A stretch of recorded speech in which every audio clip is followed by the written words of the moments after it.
Nuzulul Quran atau terkadang juga dituliskan sebagai Nuzulul Quran atau Nuzul Al-Quran, yang secara harfiah berarti turunnya Al-Quran atau dalam kitab suci agama Islam, adalah istilah yang merujuk kepada peristiwa penting penurunan Al-Quran secara keseluruhan dari Lauhul Mahfuz ke Baitul Izzah di langit dunia.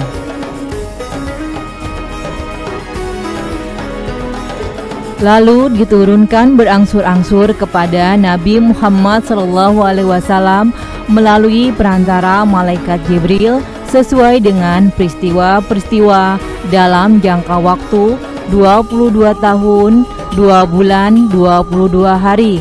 Hadis riwayat Tobari An-Nasyai dalam Sunanul Kubro Al-Hakim dalam Mustadraknya, Al-Baihaqi dalam Dalailun Nubuwah.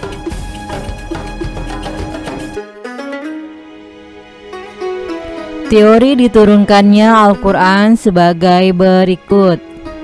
Teori pertama, pada malam Lailatul Qadar, Al-Quran dalam jumlah dan bentuk yang utuh dan komplit diturunkan ke langit dunia.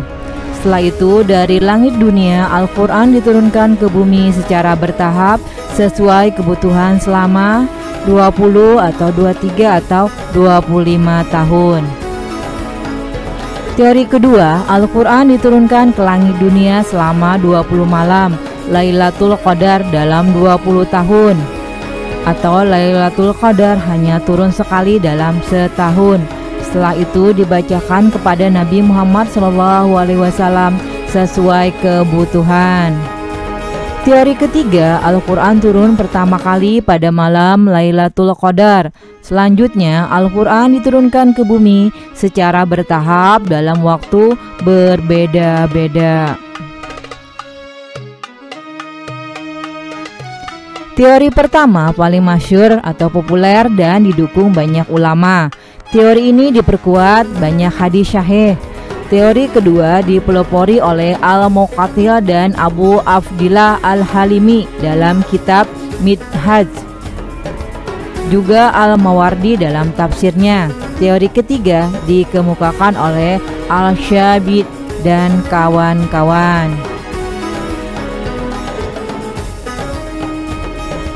Semua teori sepakat Al-Quran diturunkan pada malam Lailatul Qadar. Hanya saja para ulama berbeda pendapat apakah ia diturunkan sekali dalam Lailatul Qadar atau lebih. Masing-masing ulama juga berbeda pendapat soal apa makna al-inzal dan bagaimana proses al-inzal berlangsung.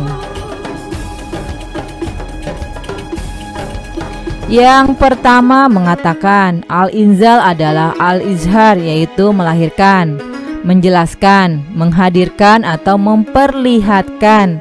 Jadi posisinya tidak harus dari ketinggian atau langit menuju tempat rendah atau bumi seperti terkandung pada kata nazala.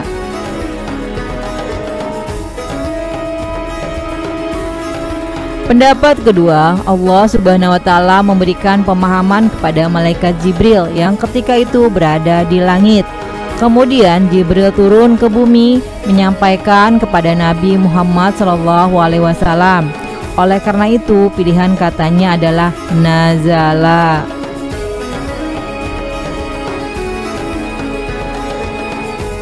Lantas bagaimana proses komunikasi antara Jibril dan Nabi Muhammad SAW berlangsung? Mengingat keduanya bukan dari jenis makhluk yang sama, para ulama memberikan dua kemungkinan. Jibril beralih rupa menjadi manusia atau sebaliknya.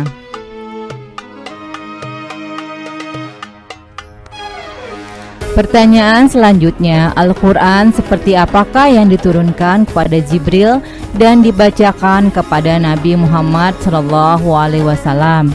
Ada 3 teori. Yang pertama, Al-Quran diturunkan kepada Jibril lafzan wa manan, atau kata dan maknanya secara sekaligus. Penjelasannya begini: Jibril menghafal Al-Quran yang tertulis dalam Lauhul Mahfuz atau tablet yang terjaga. kemudian dibacakan ulang kepada Nabi Muhammad SAW.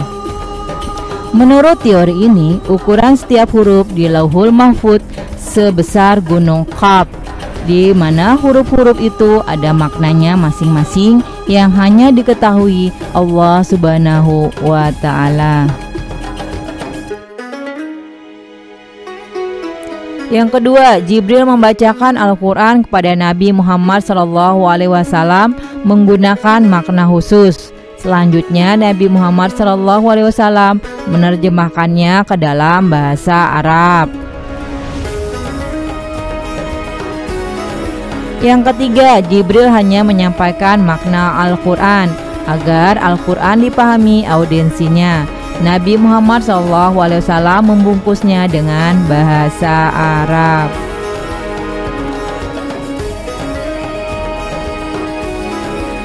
Sedangkan wahyu pertama yang diturunkan kepada Nabi Muhammad SAW adalah surah Al-Alaq ayat 1-5 yang bila diterjemahkan menjadi: ayat pertama, bacalah dengan menyebut nama Tuhanmu yang menciptakan. Ayat yang kedua, Dia telah menciptakan manusia dari segumpal darah.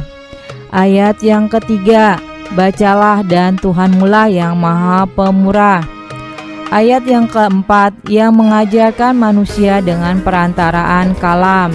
Dan ayat yang kelima, Dia mengajar kepada manusia apa yang tidak diketahuinya.